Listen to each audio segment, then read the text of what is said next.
ഈശോ മിശിഹായ്ക്ക് സ്തുതിയായിരിക്കട്ടെ. ജനുവരി 8 തിങ്കൾ വിശുദ്ധ കുർബാന മധ്യേ നമ്മൾ വായിക്കുന്ന സുവിശേഷ ഭാഗം വിശുദ്ധ മത്തായിയുടെ സുവിശേഷം 4-ാം അധ്യായം 1 മുതൽ 11 വരെയുള്ള വാക്യങ്ങളാണ്. മരുഭൂമിയിലെ പരീക്ഷയാണ്. കർത്താവിനുണ്ടായ പ്രലോഭനങ്ങളുടെ ആ വിവരണമാണ് നമ്മൾ വായിക്കുന്നത്. പ്രിയമുള്ളവരെ, ധനഹാകാലം കർത്താവ് തമ്പുരാൻ്റെ പരസ്യ ജീവിതത്തെ പ്രത്യേകമാംവിധം അനുസ്മരിക്കുന്ന കാലമാണെന്ന് നിങ്ങൾക്കറിയാം.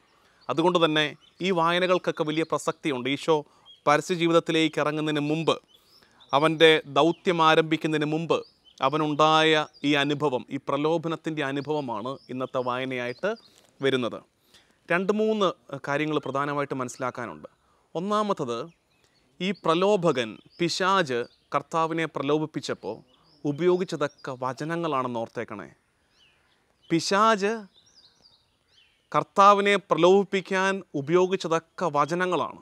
അത് വലിയ തിരിച്ചറിവാണ് നമുക്ക് നൽകുന്നത്. അതായത് കർത്താവിൻ്റെ വചനത്തെ ദുരുപയോഗം ചെയ്യാൻ പറ്റും. പിശാചിന് പോലും വചനത്തെ ഉപയോഗിക്കാൻ, അവൻ്റെ പർപ്പസിന് വേണ്ടിയിട്ട് ഉപയോഗിക്കാൻ പറ്റുമെന്നുള്ളത് വലിയ അപായ സൂചനയാണ്. അതുകൊണ്ട് വളരെ വിവേകത്തോടെ വേണം അത്തരം പ്രവർത്തനങ്ങളെ സമീപിക്കാനെന്ന് നമുക്കൊരു പാഠം തരുന്നുണ്ട്. ശരിക്കും പിശാച് പറഞ്ഞതൊക്കെ എന്താ? കല്ലുകളെ അപ്പമാക്കാൻ കർത്താവിന് കഴിയും, നീ ചാടിക്കൂ, ദൈവദൂതന്മാർ നിന്നെ കൈകളിൽ താങ്ങും. വചനം ഉപയോഗിച്ചാണ് പിശാച് കർത്താവിനെ പ്രലോഭിപ്പിച്ചത്. കർത്താവാകട്ടെ അതേ വചനം ഉപയോഗിച്ച് പിശാചിനെ ഖണ്ഡിക്കുകയാണ്. രണ്ടാമത്, ഈ പ്രലോഭനങ്ങളെ കർത്താവിന് അതിജീവിക്കാൻ കഴിഞ്ഞത് എന്തുകൊണ്ടെന്നറിയാമോ?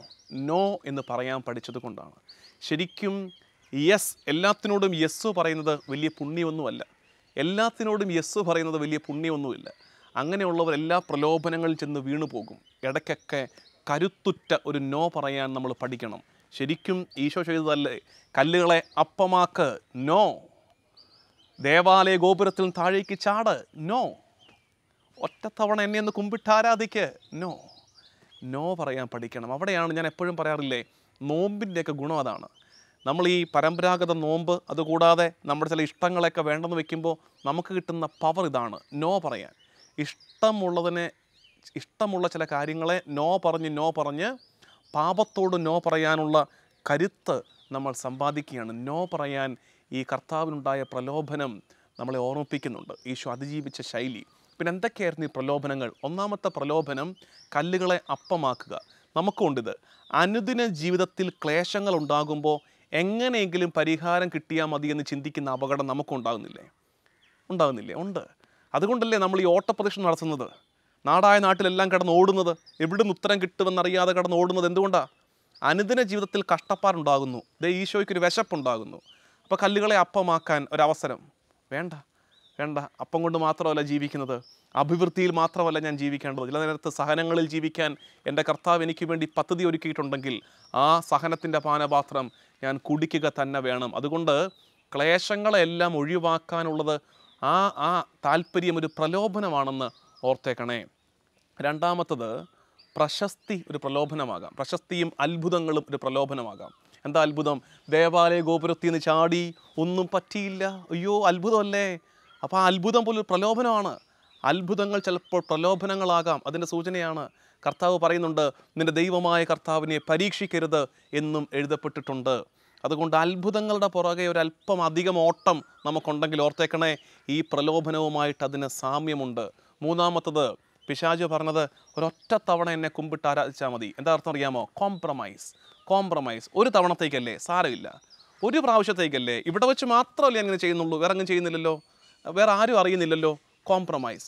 ഒരൊറ്റ തവണത്തേക്ക് പിശാചിൻ്റെ മുമ്പിൽ തല കൊനിച്ചാൽ പിന്നെ നിവരാൻ കഴിയാത്ത വിധം അവൻ നമ്മളെ അടിമത്തത്തിലാക്കി കളയും. അതുകൊണ്ട് നോ കോംപ്രമൈസ്. ആത്മീയ ജീവിതത്തിൽ നമുക്ക് കോംപ്രമൈസ് ഇല്ല. ഇനിയാണ് ആദ്യത്തെ വാക്യം.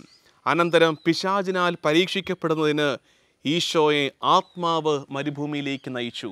അതായത് ചിലപ്പോൾ ദൈവാത്മാവ് തന്നെ ചില പ്രലോഭനങ്ങളുടെ വിളിമ്പിലേക്ക് നമ്മളിങ്ങനെ ചേർത്ത് നിർത്തും. എന്നറിയാമോ? നമ്മളെ കൂടുതൽ കരുത്തുറ്റവരാക്കാൻ. പരസ്യജീവിതത്തിലേക്ക് ഇറങ്ങുന്നതിന് മുമ്പ് ഈശോ ഈ പ്രലോഭനത്തെ അതിജീവിച്ച് തൻ്റെ മാറ്റുകൂട്ടേണ്ടത് ആവശ്യമായിരുന്നു. ചില നേരങ്ങളിൽ നമ്മുടെ ജീവിതത്തിൽ പ്രലോഭനങ്ങൾ ഉണ്ടാകുമ്പോൾ, പിശാച് വേട്ടയാടുന്ന അനുഭവം ഉണ്ടാകുമ്പം ഓർത്തേക്കണം, നമ്മളെ വിശുദ്ധീകരിക്കുകയാണ്, നമ്മുടെ കരുത്ത് കൂട്ടുകയാണ്. തോറ്റുപോകരുത്. ആത്മാവാണ് നയിച്ചതെങ്കിൽ ആത്മാവ് പൊതിഞ്ഞു പിടിക്കുകയും ചെയ്യും എന്ന് വിശ്വസിക്കണേ.